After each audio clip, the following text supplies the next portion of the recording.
start sharing your screen. And Brenda is a local, she is dressed as Cruella de Vil, but I'll let her share. She is actually an acupuncturist by trade, but is very well versed in all kinds of alternative therapies and natural remedies, and has had a long history and career, and also as a local practitioner. So we're really so excited to welcome her. She was going to present about anti-aging at the Women's Retreat, but I asked her to actually focus on this topic because I thought it was obviously very timely and important. So Brenda, take it away. Thank you. Can you see me and my screen? People have the choice of making you like really little or making you minimized. If you go to the, yeah, so don't worry. People will see you or not see you, however they want. Okay. I'm trying to see if I can see just me. Okay, I'm not gonna worry about it. So, welcome and thank you. And I don't think Cruella de Vil is such a fabulous person, but because I'm rocking the gray hair and I'm not much for dress up and I don't really like Disney that much, I thought this is gonna be it. So I don't have green earrings, so she's wearing pearls tonight. But I've got my nice big coat and my black top, so I'm Cruella tonight. I'm sure as the presentation goes on, I'm gonna get hot, so the coat's gonna come off. But thank you for inviting me. It's a pleasure to still be able to participate, even though we weren't able to do this live. So we're going to talk tonight about natural ways to boost your immune system. And I want to start with giving you some definitions. So immunity means protection, right? Even any other type of immunity that you're seeking some type of protection. So that's what our immune system does. It protects us from disease. You may not realize, but our skin is our first line of immunity. It protects us from anything going into our bodies. Very, very little actually goes through our pores and gets into our system. So skin is part of our immune system. I have a good friend who always starts his presentations with this, and he says, the good news is that you're going to live a lot longer than you think. The bad news is that you're going to live a lot longer than you think. So the question is, why? Why are we living longer? Is it because we're healthier? Not necessarily. I think we're living longer because we have more interventions. We have more surgical interventions. We have more pharmaceutical interventions. So then the question becomes, what is that long life going to look like? Are you going to be healthy? Are you going to be vibrant while you're living into your 90s? Or are you going to be stuck at home because you're not healthy enough to leave? And so those are the things that we want to pay attention to. And our immune system is a really big part of making sure that we are healthy and vibrant into our later years. To boost something means to optimize. Now cars come with really nice stereo systems, but back in the day, we used to have to get boosters in the car so you could hear the bass really well. And so to boost is to optimize. So what we're going to be talking about tonight is optimizing our protection. First poll, Casey, take it away. I want to get a sense for what your thinking is in terms of what immunity is. So which one do you think is the most important to your health? Sleep, exercise, diet, water, stress management, balancing your hormones, or something else?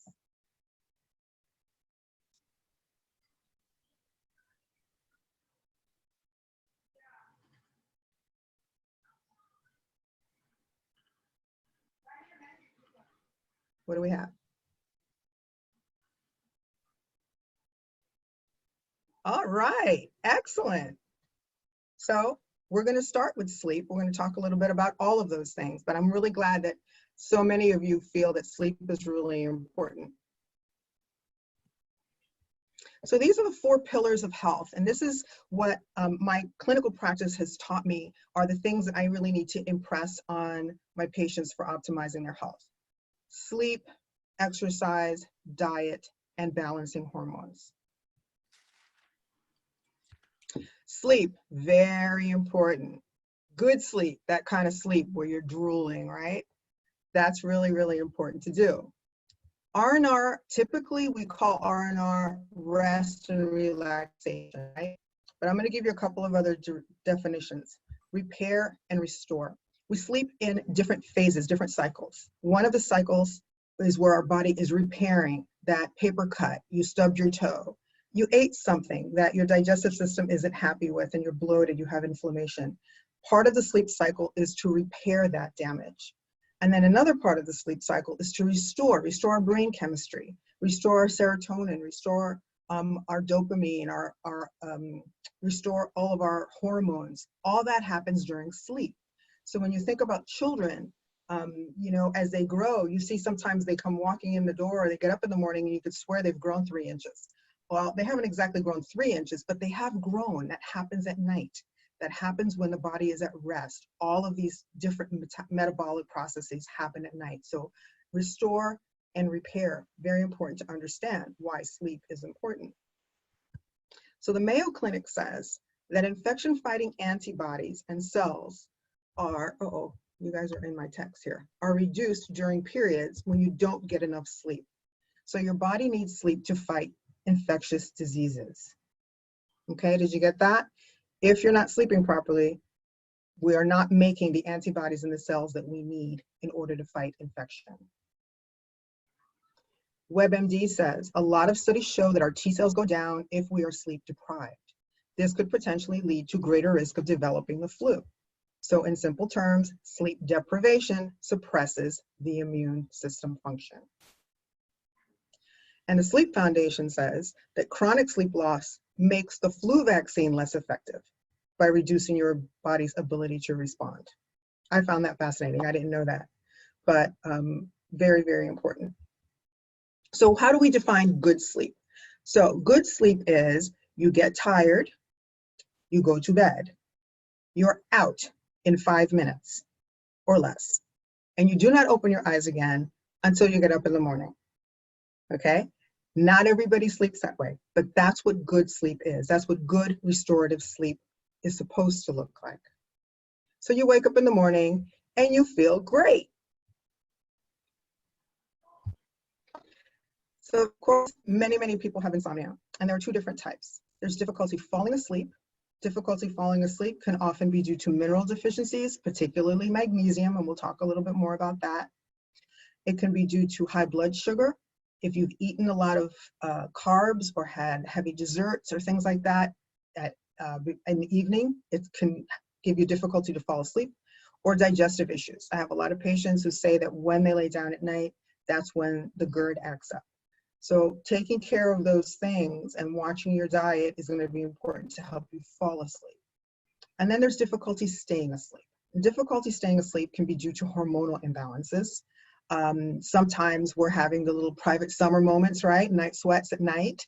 That can wake you up. That's a hormonal imbalance. And then there's stress.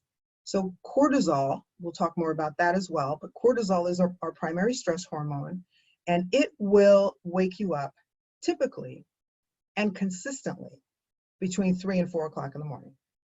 So what happens is 3 or 4 o'clock in the morning, you wake up and you think you have to go to the bathroom. And you do. But if you pay attention, you'll notice that your bladder really isn't full. It's not that you have to get up to pee. It's that you've woken up, so you've decided to pee. Okay? Very different. So I know we've got some ladies out there that are waking up consistently between 3 and 4 o'clock in the morning. Some common issues that will keep you up at night. Dehydration will keep you up at night. And there's, you know, a lot of times you're afraid to drink water before you go to bed because you think you're going to have to get up to pee. If you're sleeping deeply, all of those systems are going to shut down and they're going to go down to a low roar, and that should not wake you up. But dehydration can wake you up. The room temperature. Sometimes the room is too warm. Our body temperatures change when we're laying down. So checking the room temperature. Maybe it's too warm. Maybe it's too cold. Cold feet. That's a big one. Sometimes it feels good for your feet to be cool, but at night it may keep you up. So maybe some thin socks, or what I like to do is I throw my bathrobe over my feet so that I have not just my covers, but I have a little extra over my feet so that keeps my feet warm. That'll help you sleep. Sugar or alcohol before bed. Like I said, those can be stimulants. So you want to stay away from those too much before you go to bed. And mental or emotional stimulation. So where are we right now? We're hyper vigilant with the news. We've got to be careful not to be listening to this stuff before we go to bed, because all that does is it triggers worry and it will keep you from falling asleep. And then we have some interrupters. Pets. Some of us have pets. Sometimes having the pets getting in on or off the bed, or if they're moving around, that could be a sleep interrupter. If you have small children that are getting in the bed with you in the middle of the night, outside light, noise, TV, these are common interrupters. And these are things that are lifestyle things that you can change. Outside light and noise are going to require a little bit more proactive approach on your part. So how can you improve sleep? Baths or showers at night. Some of you are morning shower people, so putting your feet in a nice warm tub, right? To bring the blood kind of down from your head to your feet, so to speak. That's a very acupuncture type of a metaphor. We're bringing the blood and all the information and everything that's going on up here, and we're pulling it down to the feet so the mind can rest. I challenge you to be worried while you're getting a foot massage. Okay, so massaging the feet, foot baths. Epsom salt bath at night is nice if you have a tub and you're able to do that, because Epsom salts are high in magnesium again. Meditation or prayer, being able to release what's burdening you and getting it off your mind. Journaling is another really nice way to get things off your mind so that you can rest. To-do lists. Some of us are very oriented with the things that we need to do. So keep a little pad next to your bed, and when you're thinking about it, especially at night, what do I need to do tomorrow? Write it down or put it in your phone or do something and just get it out of your head so you don't have to think about it. Otherwise, you're going to be thinking about it at night. Okay? No TV or computer before bed, we know that. And then with the noise and the sun and the light, get yourself an eye mask. Okay? So this is mine, courtesy of my friend Karen, who I think is on the call. Hi, Karen. So why is an eye mask really helpful? Because right here between our eyes, right, what we call our third eye, we have a gland in there. It's called the pineal gland. And when it's dark, it makes melatonin naturally in our brains. So that's why eye masks are great, because they help you sleep. They help you make natural melatonin so that you can get some better sleep.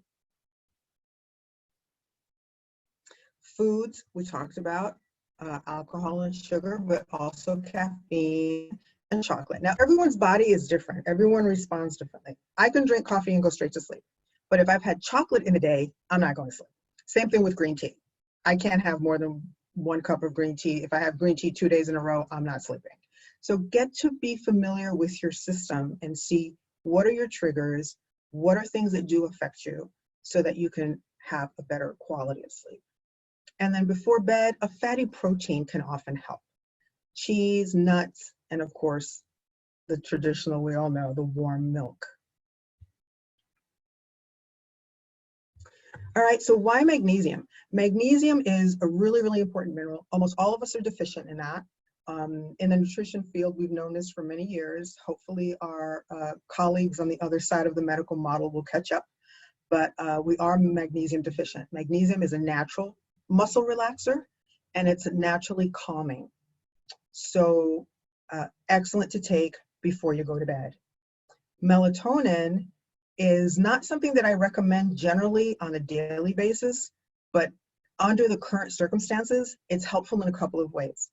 One, it will help you be calm. It will help you sleep, and the melatonin magnesium combination is really, really good. The other thing is that for many years, and there are a lot of studies out that indicate that melatonin is lung protective. So right now we want to be taking supplements not only that are helping boost our immune system, but that are specific to our lungs, and melatonin is one of those.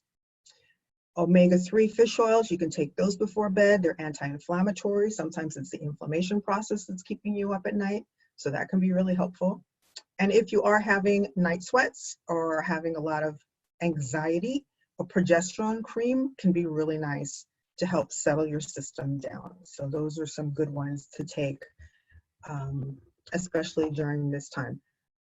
After this, if you're sleeping well, don't take the melatonin. You don't need to do that.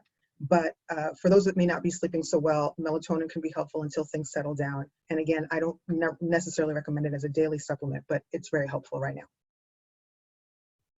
And then the best exercise to promote sleep is deep breathing. And most of us do not breathe deeply. And that means breathing from up here. So our lungs actually come up to just under our clavicle. That's the top of the lungs. The bottom of the lungs is just above the belly button. So what you want to do, okay, is put one hand here on your chest, one hand just above the belly button, and then inhale to your bottom hand, okay, so that your belly goes out first, and then your chest. And then you exhale the same way, from the belly first, and then your chest. And you will completely fill your lungs, all right? That is going to help to calm things down. It's going to help bring your cortisol levels down and will help you get better sleep. The other R&R is what we call routines and rituals. Very often we have those for the kids, right? They go wash their face, they go brush their teeth, they put on their pajamas, they read a book, they get their favorite cuddly thing, and they go to bed. We also need routines and rituals. Our bodies are adaptive organisms. So if you train your body to know that it's time for sleep, you'll get better sleep. So for me, I take the pillows off my bed first, and then I get my pajamas, and I get my bathrobe, and I go in the bathroom. Everything I do in the bathroom, I pretty much do in the same sequence. Then I go in the kitchen, I take my supplements. Then I go to bed, I do my little journaling, I pray, lights off, out, right? So my body knows that when I have this process, so no matter where I am, whether I'm at a hotel, it doesn't matter where I am, I do the same process. My body knows it's time to go to sleep. Another way to train yourself to sleep well is to be a cat. Learn how to nap, okay? Now, napping also has its own rituals. One thing you do not want to do is you do not want to nap in your bed. Your body needs to know that your bed is for sleep.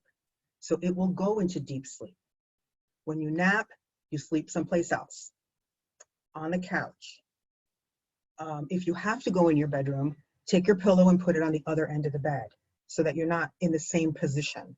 Cover yourself with something different, not your nighttime blanket, okay? So napping, usually we sleep in cycles. Some people sleep in 20-minute cycles, some people sleep in 30-minute cycles. The trick to napping is that when you start to stir, you have to wake up, okay? So if you've slept for 20 minutes or 40 minutes or 60 minutes, whenever you wake up from that, you can't say, oh, this feels so good, I just want to sleep for 5 more minutes. Because you will go into a deeper level of sleep, and then you're going to end up with something called sleep inertia, and you will not feel good when you wake up. So nap however long, your body will naturally wake up within a light sleep cycle if you are not in your bed, okay? So there's a difference. Sleep rituals, routines and rituals, and napping routines and rituals. Okay? So sleep boosts the immune system by allowing the body to make those proteins and cells needed to repair damage and fight infections. That's why sleep is important. We need to be able to rebuild and restore and refresh our system so that our immune systems can work properly. Okay, we're going to take a poll. Take it away. What do we have, Cassie? All right, which best describes your sleep pattern? 7 or more hours of uninterrupted, you're not getting up to go to the bathroom, or less than that? Are you up to going to the bathroom at least once? Are you falling asleep randomly, like on the couch watching TV? Do you have a bedtime routine? Do you need naps? Or is there something else? And Cruella's coming out of the code.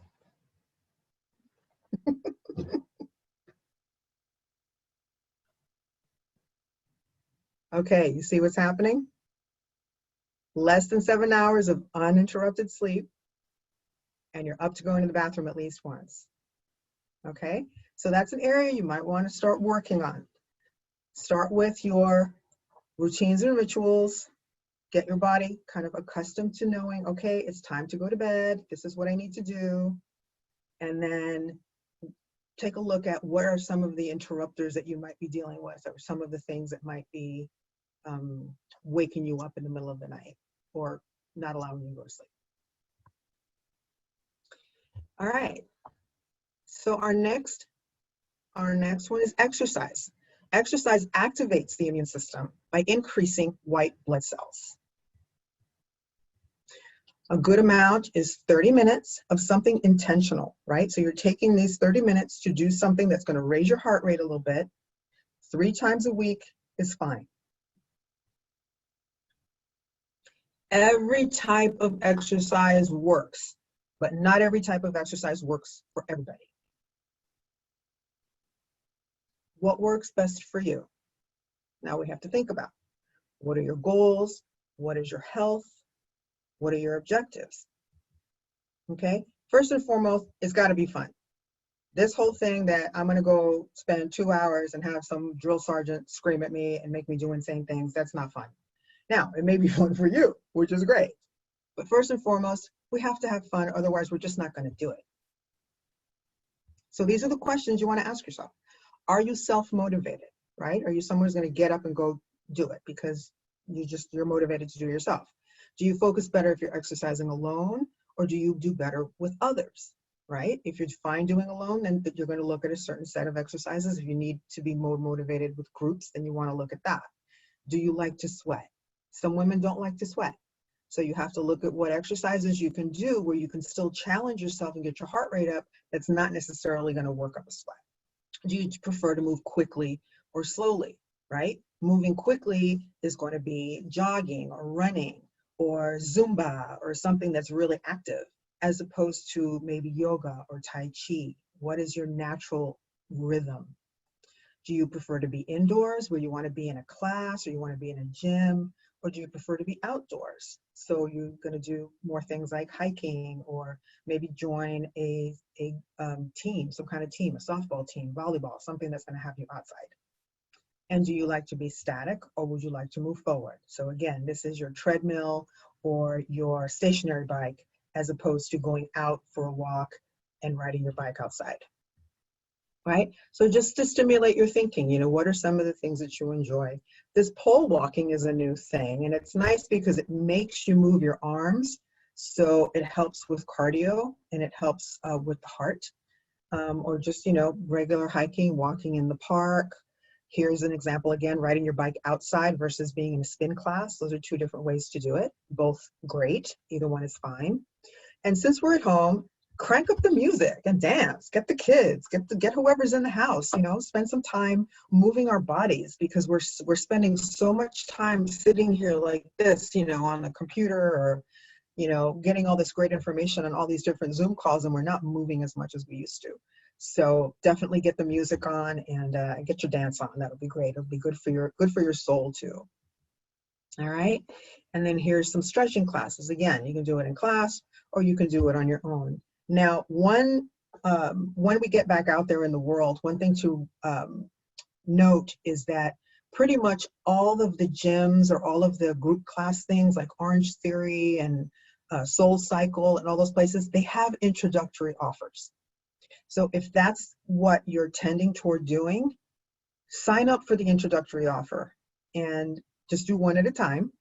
So give each one, whatever period they're giving you, until you find something that feels good to you, something that that you're going to get up and show up for, and with people that you enjoy. Okay, because again, this has got to be fun, or you're not going to do it. Very important. Pay attention to how whatever exercise you choose makes you feel afterwards. If you feel like you have to come home and take a nap, or you have to rest after you've exercised, it's too much for you. And that's going to raise your cortisol levels. What happens is, when our cortisol levels are high, we're going to talk a little bit more about that in a minute, but when the cortisol levels are high, you can't lose weight. So if your goal is to lose weight, that's that person, and you know one of these, if it's not you, that works out 2 hours a day, 5 to 7 days a week, and will not lose weight. It's too much. At a certain point, we are no longer mathematical equations. We're not calories in to calories out. We're now chemistry labs. And if cortisol goes up, you're not going to burn any fat, because one of its jobs is to store fat. Okay, so exercise should make you feel good, should challenge you, right? You want to be challenged, but you also want to feel energized and refreshed. You shouldn't feel exhausted. If you're exhausted, it's either not the right exercise, or you're doing too much for too long. And then longer, again, is not better, especially for those of us over 40, because at this point, again, we're more chemistry labs than we are mathematical equations. All right, so exercise boosts the immune system by increasing those white blood cells and circulating oxygen and water. All right, that's how exercise boosts the immune system. Poll time, take it away, Cassie. All right, so what kind of exercise do you prefer? Outside activities, in the gym, you want to be alone, you'd rather be with others? Do you like working with equipment or without equipment? There's a lot of ways to work out without equipment, or something completely different.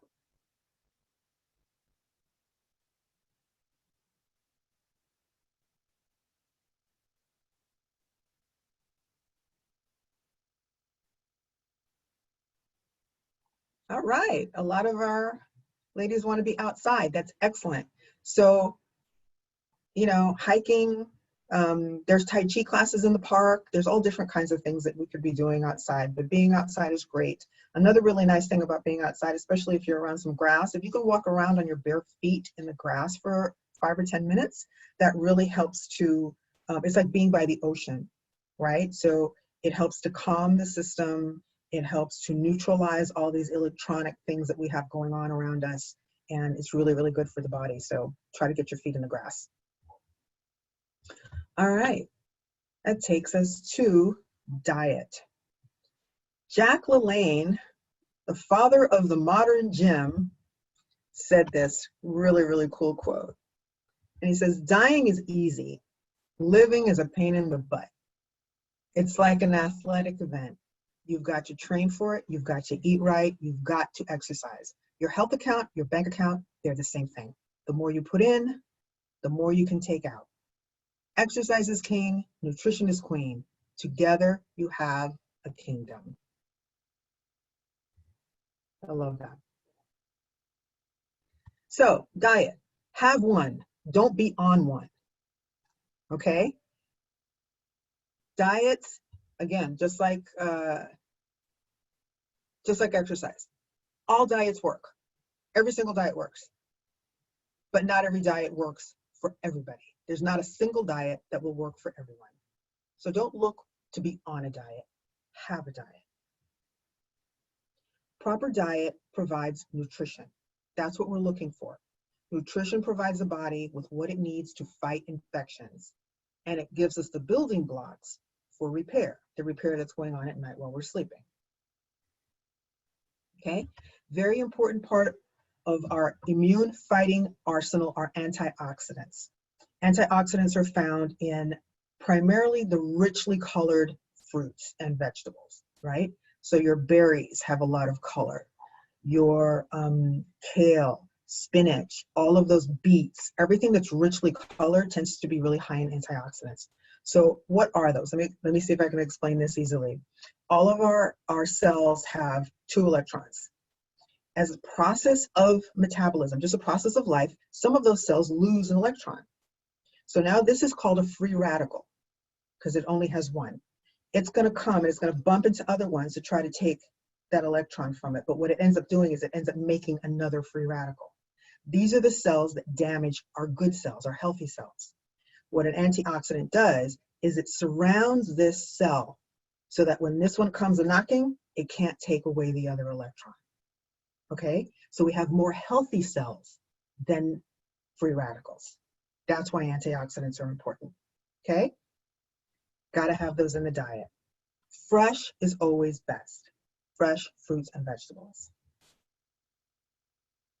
The other important nutrient is vitamin C. I'm so glad to see so many of you taking your vitamin C. That's amazing.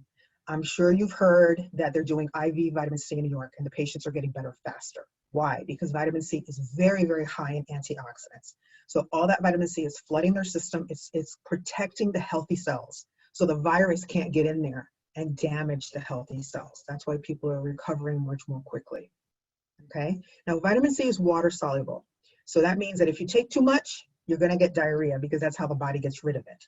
So all you need to do is back up how much you're taking. All right? You don't need to stop. It's not that you had an allergic reaction or anything.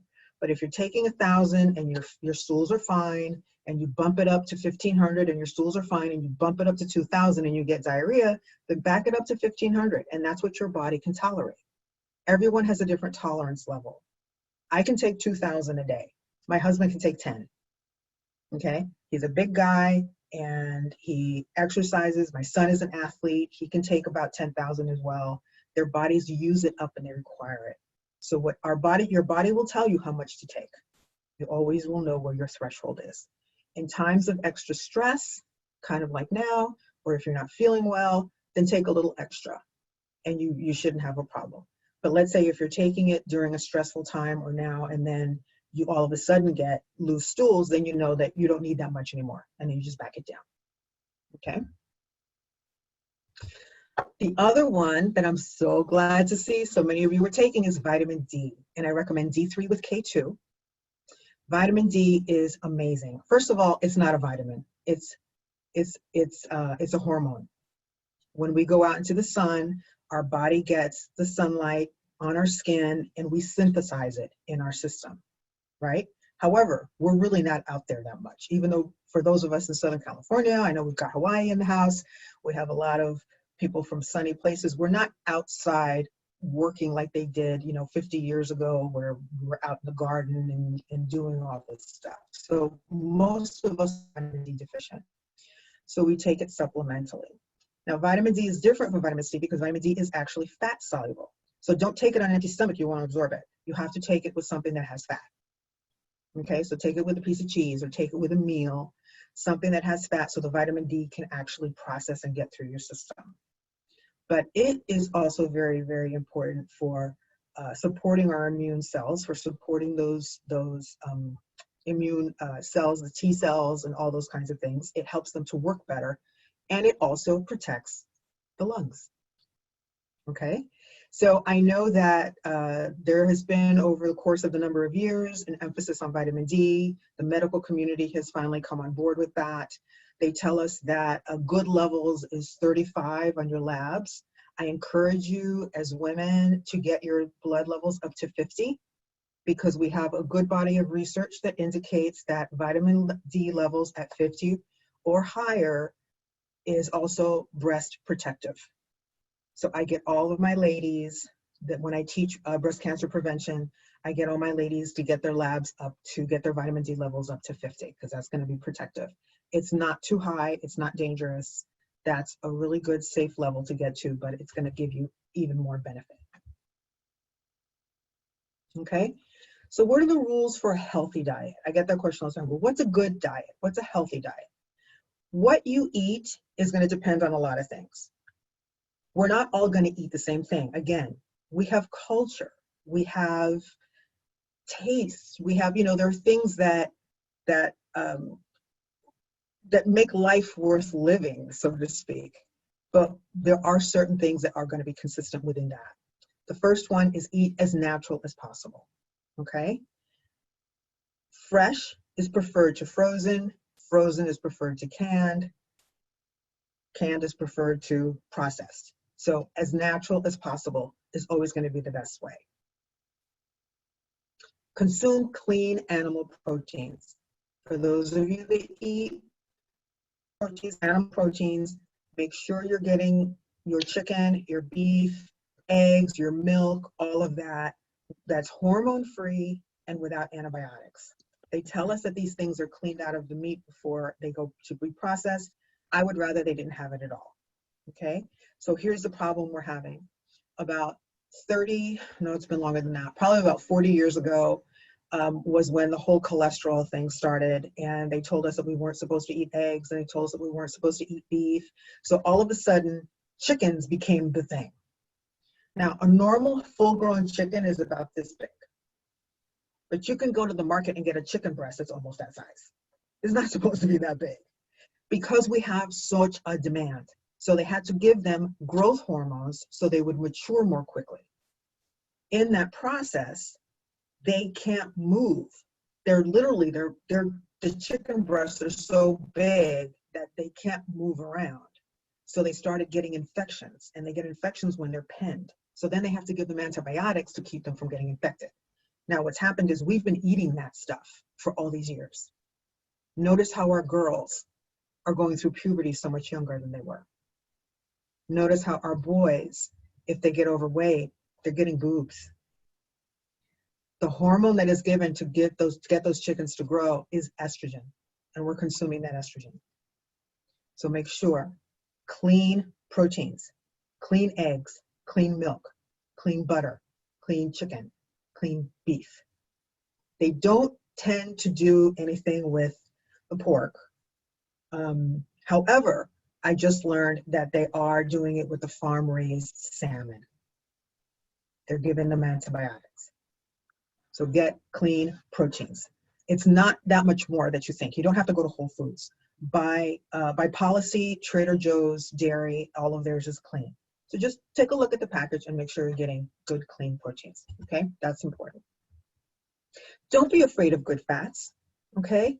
Don't be afraid of olive oil and fish oil. And then when it comes to the other oils, you want to ask yourself, is this naturally oily, right? So peanut oil, yeah, if you squeeze a peanut, you're going to get oil in your hands. What about sunflowers and safflowers? Yeah, you're going to get oil in your hands. Almonds are kind of oily. Corn, not so much.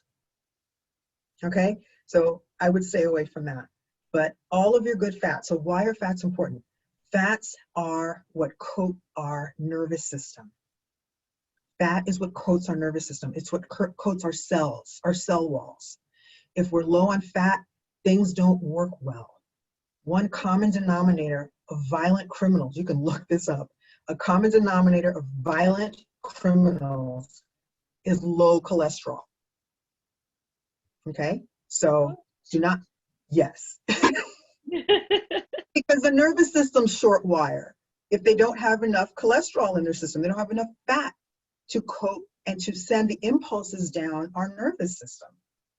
So we don't need to have a cholesterol of 145. That's like insane. So don't be afraid of good fats. And the cholesterol conversation is a whole different workshop, but just don't be afraid of your good fats. Oh, and can't believe it's not butter, because it's not. Flies don't land on that stuff, okay? Don't eat it. Put it out and see if a fly will land on it. They don't land on it. They know it's not food. Carbohydrates. Carbohydrates are fuel. Yes, they are part of the food pyramid, but they are not in and of themselves a food group. Carbohydrates are like the gas in your car. You fill it up, you burn it off. All right? So saying that to say, we've got to get a handle on how much carbs we eat. Not to say that we're going to go no carbs. We need them for energy. But if you find yourself, especially stress eating, and you're eating a lot of carbs, you're going to create some problems in your metabolism. So just keep the carbs to a low roar. And then hydration. Hydration is critical, ladies. We have to be drinking more water. We're not drinking enough water. Look at the water composition of our body. Your brain is 75% water. Our blood is 83%. Okay, heart, bones, even our bones are 22% water. Muscles, liver, kidneys. How could we go through the day with having had just 1 cup of water? Gotta drink. Okay, this is all the processes that happen with water. Digestion helps deliver oxygen, right? H2O, two hydrogens and an oxygen. It helps deliver oxygen. It acts as a shock absorber for your brain and your spinal cord. Helps digestion, lubricates the joints, okay? We have to be drinking our water. Symptoms of dehydration: headaches. Muscle cramps is obvious, right? But dizziness can be dehydration. Dry mouth and skin, fatigue, fuzzy thinking, right? Because the brain is 82%. If you don't have enough water, how can you think? Insomnia, right? We talked about dehydration. Rapid heartbeat, because your blood pressure isn't regulated. Your blood is not hydrated, all right? And hunger. There was a meme, you know, there's all these memes, right? So people talking about their refrigerator saying, what are you doing here again? A lot of times we're going to the refrigerator because we're thirsty, not because we're hungry. Drink a glass of water first and see if you still want to eat, okay? And then of course, constipation. If you don't have enough fluid, there isn't enough bulk to your bowel. How much? Half your weight in ounces, or until your urine is light yellow, okay? You don't want to drink too much. Too much water can kill you. Okay, this happened a number of years ago. There was a radio station that had a competition to see who can drink the most water. And the woman that drank, I don't know how much water she drank, she ended up going to, like, passing out on the stage. The ambulance took her to the hospital and she died. Why? Because our fluid in our body is solution, right? It has calcium and magnesium and potassium. It has all these minerals. And what she did was she basically flushed all the minerals out of her system and she died. More is not better here. Just enough. Half your weight in ounces, or until your urine is a light yellow. That's enough. And then you can get water from food, right? Watermelon is amazing. Ever wonder why watermelon is the season in the summer? Because it's hydrating. Not only is it high in sugar, it's high in salt. And it's high in potassium. Lots of all of your juicy vegetables and your juicy fruits, you can get water from that as well. So that could supplement. If half your weight in ounces is difficult, you can get it from some other places. All right, so how does a diet boost the immune system? By providing the nutrients for repair and protecting your cells from damage, right? Those are your antioxidants. Protect your cells from damage with good nutrition. Poll time, take it away, Cassie. All right, so we already kind of asked that question at the beginning. How many are taking vitamin C, taking vitamin D? How many of you are eating fresh produce every day? How many of you are consuming good fats? And how many of you think you're drinking enough water?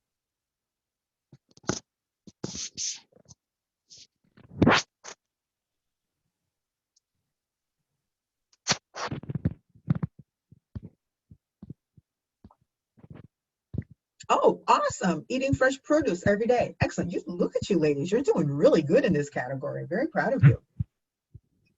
Very good. I got to drink some water. Okay, and then our last one is hormones. We have two types of hormones. We have sex hormones. That's our estrogen and our testosterone. And we make that from progesterone. And then our primary stress hormone is cortisol. And it's our fight or flight hormone. By the way, all hormones are made from cholesterol. Okay, very important. So stress leads to cortisol release in the system. So let me give you a scenario. You're driving down the street and there's a car coming at you and you have to swerve and get out of the way. In that moment, your body releases cortisol. It comes from your adrenal glands. So this is your kidney, and adrenal glands are like little hats that sit on top of your kidneys. And their job is to release cortisol in a moment of stress. So what does cortisol do? We need it. It's not bad. It just has a function that's very specific.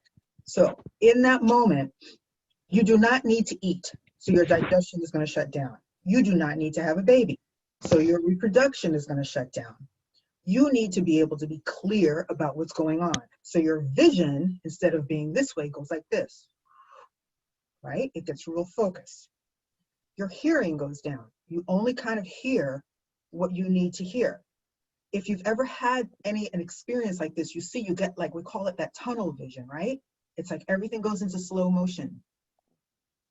What else happens? Your heart starts to race, right? Heart goes up, heart rate goes up. Your hands get sweaty. All these different processes happen until you pull over to the side of the road. Now you've averted the accident. Takes you a few minutes to calm down, settle down, slow down, cortisol level go down, and life goes on. What happens? For some of us, we live that way. So we're in this constant state of cortisol excess. So now we're having problems in our health. Now you've got GERD, reflux, indigestion, because your stomach is not working. You can't eliminate, or you have IBS because your elimination is not working. You're having fertility issues, or libido is gone. That's not working. You've got high blood pressure. You have high blood sugar. Why? Because the liver is putting sugar out to keep you going, right? Your muscles are tight. You can't concentrate. You're having anxiety because you're hyper alert about everything, and then you can't sleep. Okay? So these are the things that happen when we're living in a high cortisol state. So we have to learn to relax and bring those cortisol levels down. Relaxation activities, whatever makes you feel calm. Exercise is excellent for bringing cortisol down. Again, remember, not too much and not for too long, just right. Prayer and meditation, some way to release. Talking to somebody who's safe, who's a good listener, somebody who you can start the statement and say, you know what, I just need to vent. I just need to say, I don't need you to fix it. I don't need you to give me a solution. I just need you to hear me so that you can get it out of your system. All right? Journaling. For me, pen to paper, it just comes out. And sex. Orgasms bring cortisol level down. Okay? In our current situation, we need to embrace the time and learn how to relax and learn how to bring our cortisol levels down. Mindfulness, that's the word that we have out there now. Being mindful. Being mindful means being present, being where your feet are, not someplace else thinking about other things. How can you be present in this moment? You can read, you can listen to podcasts or audiobooks, you can garden, do art. I'm going to give you a resource for an amazing artist. She, not only is her work beautiful, but she does classes online now. And she has some of them that are guided, that have themes, and some of them is just, you know, you all get together. Those of you that are already artists, you can get together and do art together. Half-day workshops, 2-day workshops. I'm going to give you her information. She's really, really great. You can take lessons online, learn a new language, learn how to knit, or set a goal for a project, something that you want to get done during this time. This is my friend Diane, and I just wanted to brag about her because she knitted that. Is that amazing? Like, she knitted that to, I mean, it kind of blows my mind. But, you know, pick a project, something that you want to get done during this time since we're home. So this is my project. Yeah, not really. I want to be able to touch my toes and put my hands behind my back, because we're so like this and we're just compressed. And I want to be able to kind of stretch these muscles out. And my back is so tight from sitting that I can't touch my toes. So those are my two goals during this quarantine time. Be able to touch my toes and put my hands behind my back. Work at something every day and just have a goal to achieve. Hormone balance, our fourth pillar. Boost our immune system by reducing cortisol and restoring our natural body functions. Very important. So if you have good sleep, you end up having energy for exercise. If you have exercise, your body is going to crave nutrition, and it's going to naturally balance your diet because you're going to crave nutrients. If you have those nutrients, you have the building blocks to make hormones. And if your hormones are regulated, especially your cortisol, you can get good sleep. It's a cycle, right? It's a cycle. It's all connected. Our bodies are more than the sum of their parts. We're designed to be an integrated whole being. Everything affects everything else. So it's all about choices. Hopefully you've gotten some ideas right now, some things that you might want to work on, some areas that you can concentrate on. I do not suggest, even if there were multiple things that you felt that you need to work on, don't do everything at once. Pick one thing. Pick one thing, one of those 4 pillars, the one typically that's most disruptive to your life, and get that one in order. Work on that for about a month and then go to the next one. Or see how fixing that one helps everything downstream. So now we have one more poll. Oh, Cassie's on it. How will you boost your immune system naturally? Where are you going to focus? Sleep, exercise, diet, balancing your hormones and reducing your stress? Or is there something else that you feel that you need to work on right now? This is your commitment to yourself.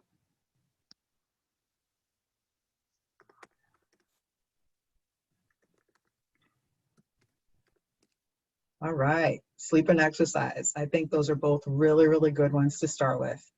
Get yourself sleeping so you have the energy to exercise, and then the other ones will follow. They absolutely will. Your body will crave them.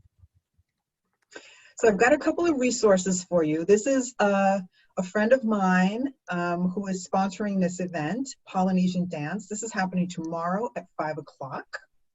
Take a picture so you can get the information. It's a Zoom meeting, so that should be very fun. Okay, did you get that? Okay. This is where your phone camera is really helpful. Just take a picture. Good? All right, this one is also happening, this is tomorrow morning at 9:30. It's a silent retreat, virtual, also is a Zoom meeting. You can email Miranda Barrett. She's a life coach, and she does these retreats all the time. She's wonderful. If you're interested in that, just email her at info@mirandajbarrett.com, and she will give you all of the login information for that. That's also happening tomorrow. Give you a minute to write that down. Okay, and then Paint Your Essence. This is Karen Sachs. She's the artist I told you about. She has art workshops on Sundays at 1 o'clock. They're all different themes. Some of them are free, some of them are paid, some of them are longer, some of them are shorter, but you can get all the information at paintyouressence.com and register for those.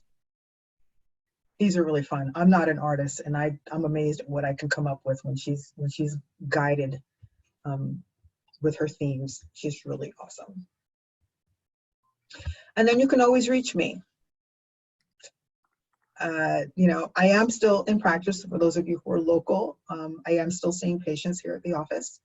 I do specialize in women's health and in stress management. My website is my name. Oh, there's a letter missing there. It's brendabsmith.com, not just brendasmith.com. brendabsmith.com is my website, and my email as well if you'd like to ask any questions about this workshop. I do also have a telemedicine consultation available if you'd like to call me to talk about the supplements. I don't give amounts for the supplements because I need to know what's going on with you. Everyone's body is different. So I don't make recommendations of dosages until I have an idea, until I talk to you and find out what's going on with you. And then I can make recommendations. So that's it. I hope I have given you some valuable information that will help you and empower you and make you feel like you have some control over a situation that we have very little control over. But I really believe that knowledge is power, and the more knowledge we have, the more in control we can feel and the more relaxed we can be. So thank you so much for having me and for all attention. And if there are any questions, I'd be happy to answer those now. Hey, Brenda, so we do have a few questions I want to run through. I know we're just like a minute over time, so I'll try to go through these quick. So our first question is melatonin addicting? No. Okay, no. And then is progesterone cream, is that over the counter or is that prescription? Over the counter. You can do it over the counter, is fine. Okay, so our next question is, how do you know if your lack of sleep is normal? It's not. I'm not sure I understand. Lack of sleep is not normal. Now, there are people who Very, very rarely. Like I have a girlfriend who only sleeps 3 hours a night. She's done that her whole life, but she thrives. So I guess the question is your lack of sleep affecting your ability to think? Is it affecting your ability to function? How is that lack of sleep affecting your system? If you are healthy and vibrant and you wake up and you do life and everything's good, then you're just one of those rare people that doesn't need a lot of sleep. So hopefully that answered the question. That actually segues a little bit into the second part, a question from someone else, but are there people who just don't need lots of sleep? Yeah. Yeah. So again, but it goes back to how does that lack of sleep affect your quality of life? If you're not sleeping a lot and your system's not working properly, then then something's wrong. You've got to fix that. Okay, so our next question, is one orange a day enough vitamin C for a woman, or does that vary depending on weight? Here's the thing. There's no way to know how much vitamin C is in any given orange. Is it a 2-ounce orange? Is it a 4-ounce orange? Was it grown in Florida? Was it grown in California? Like there's no way to measure that. So that's something that you would use. Like I like using fruit as dessert, okay? Because I've got to watch my blood sugar. So I try not to do baked goods. I do fruit instead. But that's not typically going to be, you're not typically going to get 500 milligrams of vitamin C out of one orange. So use oranges as garnish, as part of your salads, as maybe as your desserts. But in terms of taking vitamin C for your health, as a supplement for your health, it needs to be measured. Okay, and our next question, still in diet, what about soy products? I heard if you have too much, it isn't good for you. Soy are phytoestrogens, so it's going to compete with your natural estrogen. That could be one of the problems. The other problem is making sure that you have actual pure soy, because some of the soy that's out there is GMO. So it's not going to respond the same way as a true natural soy would. And I know it's a challenge with a lot of my vegans because they substitute everything with soy, and that can be really, really difficult. The other problem too is soy is actually really hard to digest, so you can end up with digestive issues. Next question, if you have a very high level of cholesterol, does that mean you can have a high level of hormones, or are the two not related? They're not related. Okay. We did have another question in the chat. How do you treat anemia? Food is really good for anemia, but iron, of course, iron building blood. So your heavier meats are going to be your blood builders. Your beef, your lamb, liver, if you eat it, those are going to be your better ones to rebuild the blood. Okay, and then I think we touched on this possibly after this question was asked, but we'll go back to it. How much water was it good to drink each day? This person said, I feel like 8 to 11 glasses is a lot. It's ounces rather than glasses. So if you weigh 200 pounds, you're going to drink 100 ounces.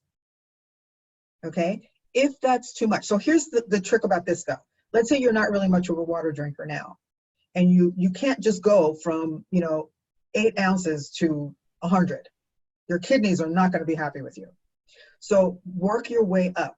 What's going to happen is, how you have a sponge in your kitchen and you wring it out and then it's hard and you have to really wet it to get it to absorb the water again? That's kind of what happens with our kidneys. So they have to get used to you drinking more water, and then it won't run through you. So what's going to happen is as soon as you increase your water intake, you're going to be going to the bathroom all day until your kidneys realize, oh, she's going to keep this up. So we better start using it and sending it to the rest of the body. And then that'll go away. And then the last question I have, and again, if anyone else has a question, please pop it in the chat. But back to the progesterone cream, is that for anxiety? It can be. It can be. So here's another thing that happens. When our body requires more cortisol, it steals our sex hormones. So it takes your estrogen, it takes your progesterone, and it puts it over here under cortisol. By giving your body a little extra progesterone, you have now more material to have your normal estrogen and testosterone. I don't know if that made any sense. They're kind of parallel, progesterone and cortisol. Okay, well, I have no more questions coming in, so I think those were all the questions that we had tonight. Unless anyone, oh, actually, sorry, one more just came in. What type of vitamin D supplement? What type of vitamin D supplement would be good to take, I believe is? It's D2, and you want to take it with K3. And here's why. Both of those work together with calcium. Vitamin D's job is to grab the calcium. K tells it where to go. Okay, so the three of them have to work together. If you're asking about a brand, that's a little bit, it's kind of hard for me to answer because I deal with products and product lines that are designed for professionals. So that's what I prescribe. Over the counter, one line that I know that I can rely on is Now, N-O-W. They make pretty good products. I trust their formulas. So you could probably get a good formula from them. Or if you're interested, again, just schedule an appointment with me, and I can set you up with that. And just to clarify, we wanted to clarify, did the slide say D3 plus K2? Correct. Okay. And then one more question about the progesterone, which I was going to follow up. Sorry about that, Rose. Where would you be applying that? And then how often for anxiety? At night before bed, and you want to apply it on soft tissue. So anywhere you don't grow hair. So on the inside of your arms, on the inside of your thighs. You could do it on your belly sometimes, the back of the knees. Okay, all the areas that we're soft, where we don't really grow hair. That's where you want to put it. And would there be such a thing as too much, or just go whatever you find, whatever their prescribed dosage is. Usually it's going to be in a pump. So one pump, start with one pump and see how that does for you. Usually half a pump, one pump. You kind of, everyone's body is different. Everyone's body is different, so you have to kind of work with it a little bit. Okay. Oh, and what about a multivitamin? She says, I'm hesitant to take one because I don't know what my body needs. Generally, we're not vitamin deficient in this country. Everything we eat is fortified, and we have a plethora of choices of food. So I wouldn't worry too much about a multivitamin as much as nutrients, right? So that's what we're getting from our fruits and vegetables. If you want to take a supplement nutrients, there are some really nice ones. I like one I get on Amazon. It's called Juice Festive, and it's very similar to Juice Plus, for those of you who are familiar with Juice Plus. And basically it's fruits and vegetables in capsules. They take out the salt, the sugar, and the water, and they put the nutrition that's in the fruits and vegetables in capsules. So you can get that on Amazon. It's called Juice Festive, and it's just good nutrition. Most of us are not vitamin deficient. All right, I'm not having any more questions come in, so I think we'll call it on questions for the evening. Thank you so much for answering all of those. Such an interesting presentation. I think I'll turn it back over to Michelle. Yeah, thank you, Casey. I do have a quick question, Brenda. The vitamin C, it sounds like it really is a beneficial supplement to take. Is it liposomal vitamin C that you recommend, or can it be any vitamin C? And Now brand, it can be any. It could be emergency that you pick up at Target. I mean, okay. It's fine. Our bodies will absorb it. And by the way, broccoli has more vitamin C than oranges, just so you know. But it doesn't taste as good. Well, that's true. For me. Well, thank you, Brenda. I wish you could see all the comments coming in, because everybody is saying thank you and how much they learned and how encouraged we are, how we're all renewed and ready to take on this new get good sleep. I'm going to get good sleep tonight. stress-free and boost up our immune system. Awesome, Brenda. Love you. Love your approach. Thank you. So many wonderful comments. I know it's late.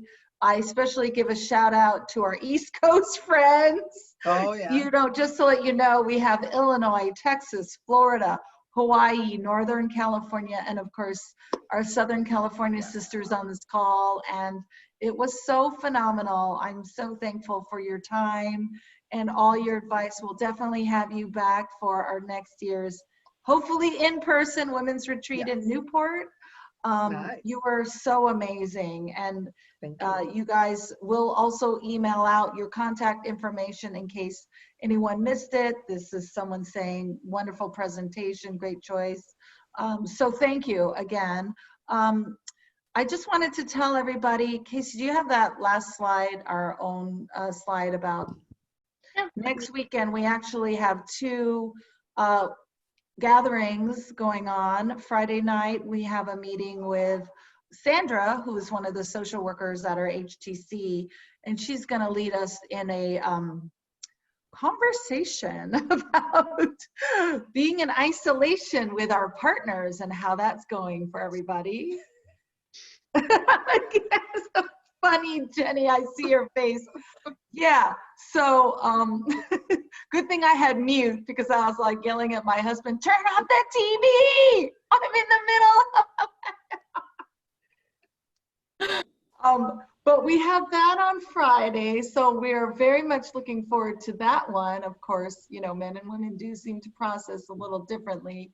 But, you know, this really goes for anyone you might be. I know Casey has a roommate, how that's going, and just, you know, cohabitating together 24/7.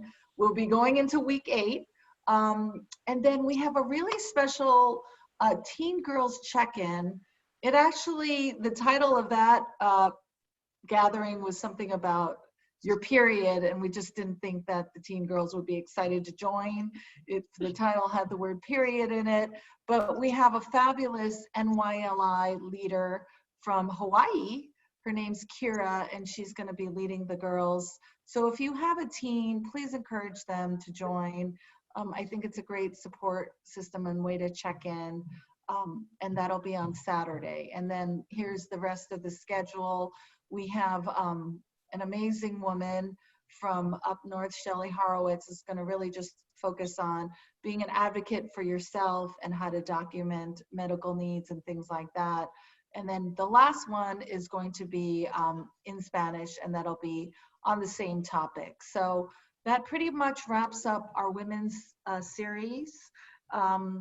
Again, we want to just give a shout out and thank you to our sponsors. Of course, the staff, thank you so much for all your work, Brenda, for putting together this presentation that goes beyond what you were originally going to present on. And then, of course, all our blood sisters. I wish I could give you all a hug and big kiss, but, you know, of course, we can't do that. But we love you. We're thinking about you. Please reach out if you need anything. Mwah! Have a great night and a good night's sleep, everybody. And we will see you next Friday. Okay. Yeah. Bye-bye.